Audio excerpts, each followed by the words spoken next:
여러분 안녕하십니까? 여수 MBC 뉴스데스크입니다. 여순 사건 특별법이 제정된 지 3년이 지났지만 희생자들의 명예회복은 여전히 더딥니다. 2주 뒤면 정부가 정한 진상조사 기한도 만료되는데요. 유가족들은 여순 사건 특별법을 개정해야 한다며 목소리를 높이고 있습니다. 최황지 기자가 보도합니다. 정부는 특별법을 조속히 개정하라! 개정하라! 개정하라! 개정하라! 여순 사건 유족회 등 30여 개 단체가 모였습니다. 여순 사건 진상조사기한 연장을 촉구하기 위해서입니다. 사건에 대한 진상은 여전히 규명되지 못하고 있는 실정이며 여순 사건 희생자 신고 건수는 7,400여 건. 이 중 9.5%만이 최종 희생자로 결정됐습니다. 법정 조사 기한인 다음 달 5일까지 나머지 90%를 조사하기는 불가능한 상황입니다. 최근 역사교과서에 여순 사건이 왜곡된 데다 조사 기간까지 곧 만료되자 유족들은 불안해하고 있습니다. 은폐 축소를 하고 의도적으로 했던 것뿐이 안 보이죠. 그래서 우선 우리가 최대 요구한 것은 기간 연장입니다. 이들은 진상조사 기한 연장과 중립적인 작성기획단의 구성도 촉구했습니다. 또 희생자와 유족들의 실질적 명예회복도 강조했습니다. 일단 조사 기간을 연장하고 그리고 지금 유족들이 염원하는 것은 특별법 자체에 많은 수정이 지금 필요하다고.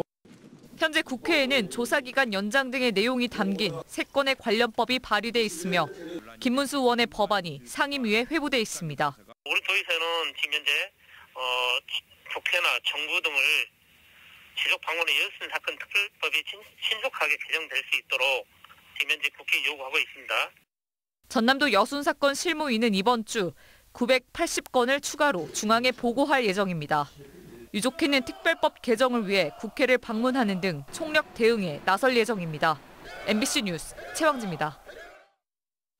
중학교 역사 교과서 대부분이 여순 사건에 대한 내용을 다루지 않은 것으로 나타났습니다.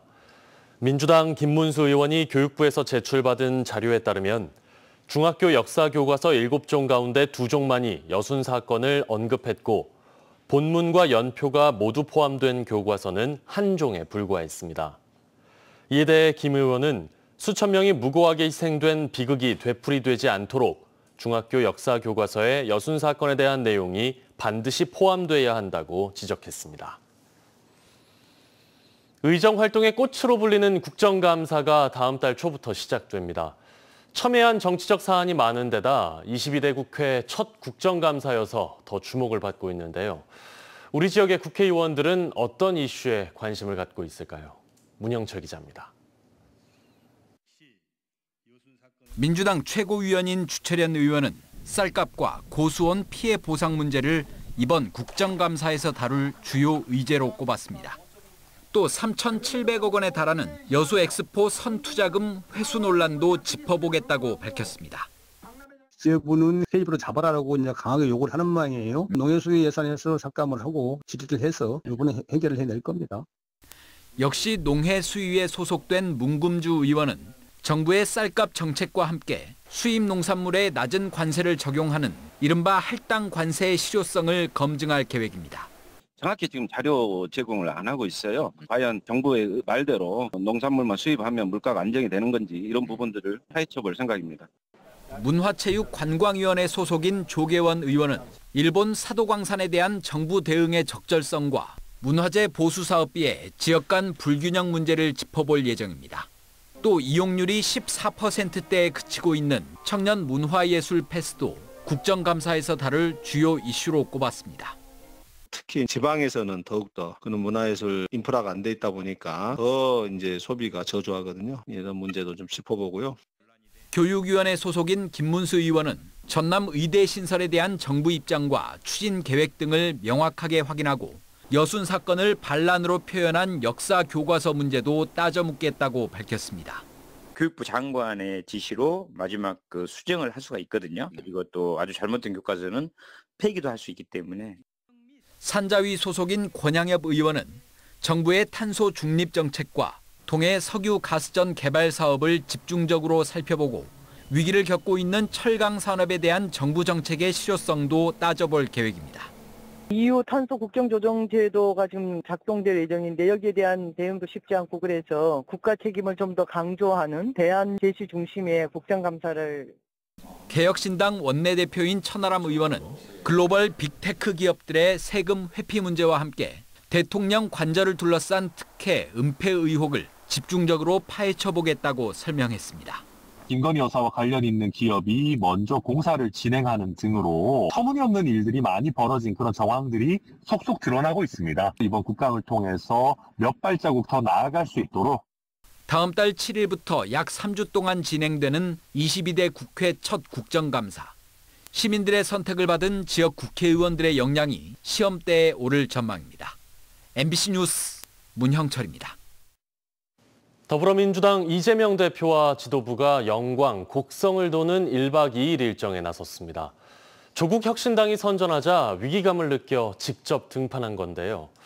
조국 대표에 이어 이재명 대표까지 직접 선거전에 뛰어들면서 선거판이 뜨거워지고 있습니다. 송정근 기자입니다. 더불어민주당이 10월 군수 재선거가 치러지는 영광에서 22대 국회 첫 현장 최고위원 회의를 열었습니다. 최근 여론조사에서 조국 혁신당이 선전하고 있다는 조사 결과가 나오자 당 지도부가 영광을 찾은 겁니다. 이재명 대표는 영광 군수와 곡성 군수는 누가 되느냐의 문제가 아니라 이 정권에게 국민들이 다시 회초리를 들어 책임을 묻는 의미가 크다며 민주당 후보 지지를 호소했습니다. 회초리를 들어 징계하는 선거다라는 생각을 해주시길 부탁드립니다. 요새 금융치료라는 말이 유행인데 이 정권에는 선거치료가 필요하겠다. 민주당이 장세일 후보를 공천하자 민주당을 탈당하고 조국 혁신당으로 출마한 장현 후보를 우회적으로 비판하는 목소리도 나왔습니다. 선거 때만 되면 나타났다가 사라지는 철새 후보가 영광 군민들의 대표로 나설 자격은 없다고 생각합니다. 이재명 당대표의 영광 곡성 방문으로 10월 재선거는 민주당과 조국 혁신당의 당대표 간 경쟁으로 확산하는 모양새입니다. 조국 혁신당도 조국 대표와 신장식 부대표를 비롯한 당 지도부가 영광과 곡성에 상주하며 총력전을 펼치고 있습니다. 농촌 일손 돕기와 상인 청년 창업가들을 만나 지역 공약을 개발하며 바닥 민심을 훑고 있습니다. 방진버스 도입, 점심 무료 지급 등 곡성 효도 3종 세트를 개발했습니다. 이것이야말로 곡성에 계신 유권자에게 딱 맞는 조국 대표의 한 달살이에 대응해 민주당에서도 한준호 최고위원이 영광곡성에서 한 달살이를 시작하는 등 군수 재선거가 당대당의 전면전으로 번지는 모양새입니다. 이번 주부터 후보 등록이 시작되는데 본격적인 선거운동은 10월 3일부터 시작할 예정입니다. 양측의 뜨거운 선거전으로 관심이 높아진 후보자 TV토론은 광주 MBC에서 10월 7일 생방송으로 진행될 예정입니다. MBC 뉴스 송정근입니다.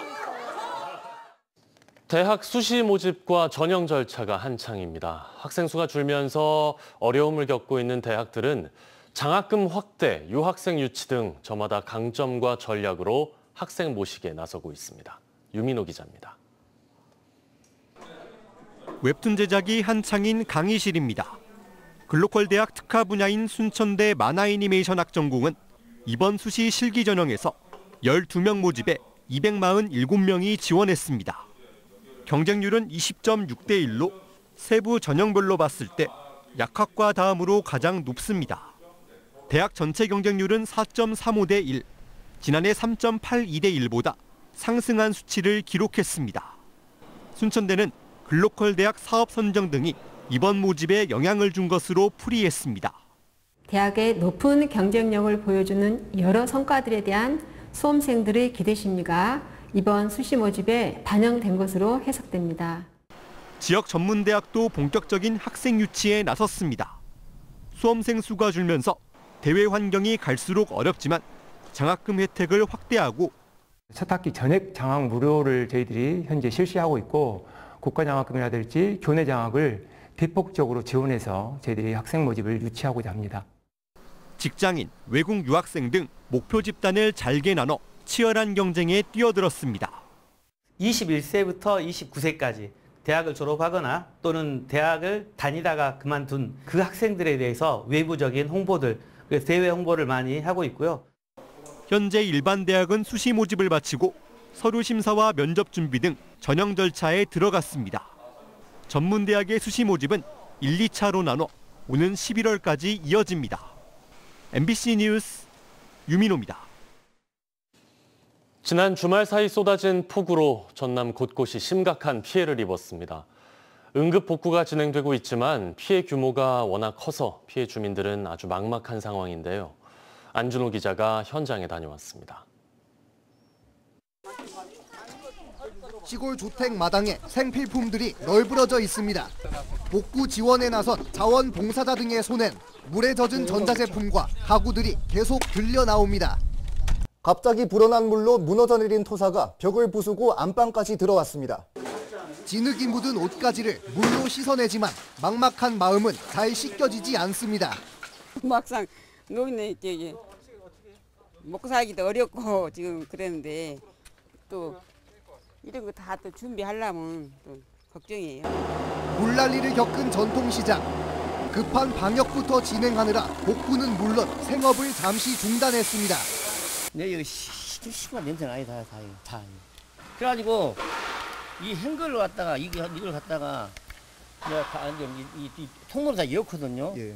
통로로 물 들어가고 이 밑에 다 망쳐본 게 밑에 있죠, 7, 80cm가 장기다 보니까 또 책상, 또 사무용 비품, 지금 현재 뭐 컴퓨터 시스템도 되지 않고 전기가 누전되고.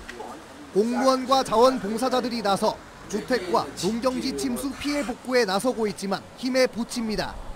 당장 생계가 막막한 주민들을 위해서 자원봉사자하고 우리군 공무원들을 투입하여 지금 복구에 최대한 힘쓰고 있습니다. 주말 사이 평균 192.6mm의 기록적 호우가 내린 전남에서는 수확기를 앞둔 벼 등 농작물 피해가 집중됐습니다.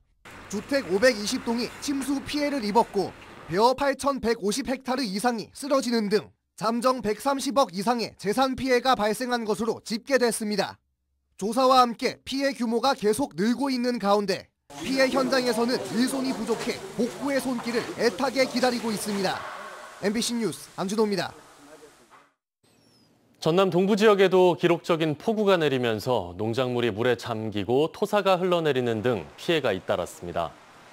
지난 19일부터 내린 비의 양은 여수산단 401.5mm, 순천 331.5mm 등으로 집계됐습니다. 인명 피해는 없었지만 고흥에서 벼 1,500여 헥타르, 순천에서는 140여 헥타르가 쓰러졌습니다.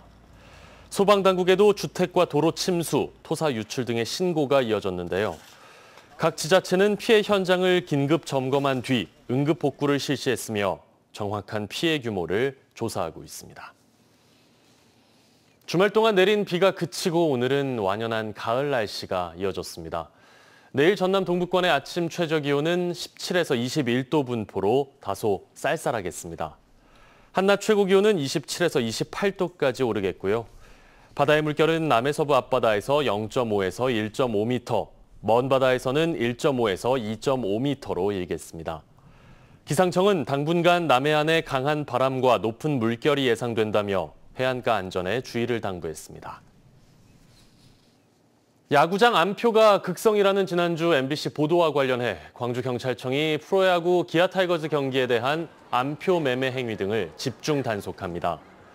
경찰은 한국 시리즈 등 기아 타이거즈 홈 경기가 열리는 다음 달 19일부터 27일까지 기아 챔피언스필드 일대에서 현장 단속 등을 벌일 예정이라고 밝혔습니다. 또 온라인상 매크로를 이용한 티켓 대량 구매 행위 등 관련 사기 범죄 전담팀을 구성해 불법 행위도 단속합니다.